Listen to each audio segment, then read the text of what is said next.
नमस्कार तुम्हा सर्वांना. तुमचं सगळ्यांचं स्वागत आहे माझ्या यूट्यूब चॅनल food.imomandson मध्ये. आजच्या व्हिडिओमध्ये तुम्हाला कडेगावचा सुप्रसिद्ध डाळगा याची रेसिपी बघायला मिळणार आहे. हा व्हिडिओ शेवटपर्यंत नक्की करा आणि आवडल्यास पेजला लाईक, सबस्क्राईब, फॉलो जरूर करा. डाळग्यासाठी आपण एक सुका मसाला तयार करून घेणार आहोत. त्यामध्ये आपण तीळ, शहाजिरे, जिरे, लवंग, दालचिनी, काळे मिरे हे सगळे मसाले घेऊन ते आपण तव्यावर भाजून घेणार आहोत. त्यानंतर खिसलेलं सुकं खोबरं घेणार आहोत. ते सुद्धा आपण तव्यावर छान असं खरपूस होईपर्यंत भाजून घ्यायचं आहे.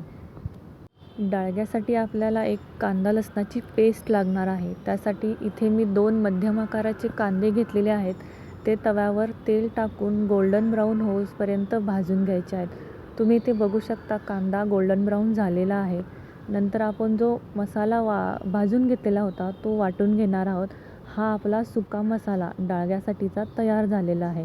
आपण जे सुकं खोबरं भाजलेलं होतं ते सुद्धा मिक्सरमध्ये घालून ते वाटून घेणार आहोत. इथं आपलं सुकं खोबरंही वाटून झालेलं आहे. नंतर आपण जो कांदा भाजलेला होता तो एका मिक्सरमध्ये घेऊन त्यात 7 ते 8 लसूण पाकळ्या घालणार आहोत आणि ही आपली कांदा लसणाची पेस्ट तयार करून घेणार आहोत.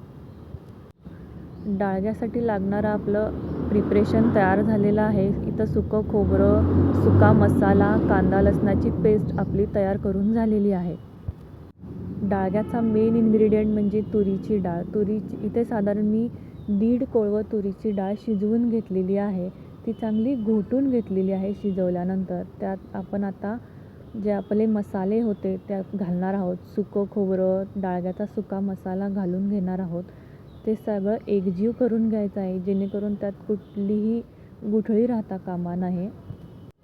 आणि आपण जी कांदा लसणाची पेस्ट केलेली होती ते पण आपण ह्या डाळीमध्ये घालून एकजीव करून घ्यायची आहे. हे डाळी चांगली घोटून घ्यायची आहे जेणेकरून त्याचं टेक्स्चर स्मूथ असं आलेलं पाहिजे.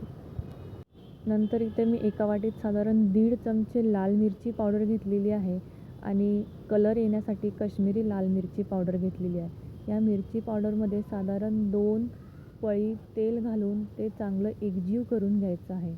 इथे मी आपल्या वाटलेल्या डाळीतसुद्धा थोडंसं कच्चं तेल घातलेलं आहे. ही आपले तेल घालून जी मिरची पावडरची पेस्ट केलेली होती ती तयार झालेली आहे. ही पेस्ट आपण डाळीमध्ये घालणार आहोत आणि चवीनुसार मीठ घालायचं आहे. हे सगळं एकत्र करून एकजीव करून घ्यायचं आहे आणि आपण गॅस लावून आता डाळगा शिजायला ठेवणार आहोत. डाळग्याला चांगली उकळी येऊन द्यायची आहे. नंतर त्यात आपण गरम पाणी घालणार आहोत जेणेकरून आपल्याला हवी तशी आपण कन्सिस्टन्सी डाळग्याची ठेवू शकतो.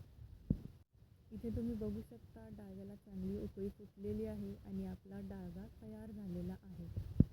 नंतर मी माझी जेवणाची प्लेट केलेली आहे. त्यात अर्थातच डाळग्यासोबत खाण्यासाठी मी रोटीही केली होती आणि गोडामध्ये आमरस केलेला होता. ही अशी माझी मस्तपैकी जेवणाची प्लेट लावून तयार आहे.